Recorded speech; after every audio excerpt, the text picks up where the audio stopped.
বাবু ready হয়ে নে, তোর জন্য নতুন ল্যাপটপ কিনতে যাবো আজকে। নতুন অফিসে যাবি, নতুন ল্যাপটপ না নিয়ে গেলে হয়? বাবা আমি ইন্টারভিউ দিতে যাব না। মানে কি বলছিস কি তুই? বাবা টিকটক আবার ব্যাক করছে, আমি টিকটকে ভিডিও বানাবো বাবা, আমি কন্টেন্ট ক্রিয়েটার হব। চুপ কর, দুদিন আগেই তোর সমীরণ জ্যাঠার সঙ্গে দেখা হয়েছিল, কত গর্ব করে আমি বললাম ছেলে নতুন চাকরি করবে, আর এখন তুই এসব বলছিস? জানতে পারলে কি ভাববে লোকটা? তুমি ছোটবেলায় শিখিয়েছিলে বাবা যে বাকিরা কি বললো সেই কথায় কান না দিতে।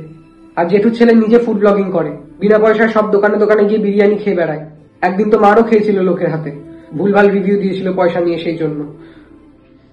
কদিন আগে বন্ধ হয়ে গেছিল, আবার যদি বন্ধ হয়ে যায় তখন কি হবে? সে তো চাকরি আমার এখানেও যখন তখন চলে যেতে পারে বাবা, আজকাল তো এটাই হচ্ছে। চাকরি করলাম, কয়েকদিন পর চাকরি চলে গেল, তারপর রাস্তায় দাঁড়াতে হবে, পুলিশের মারও খেতে হবে।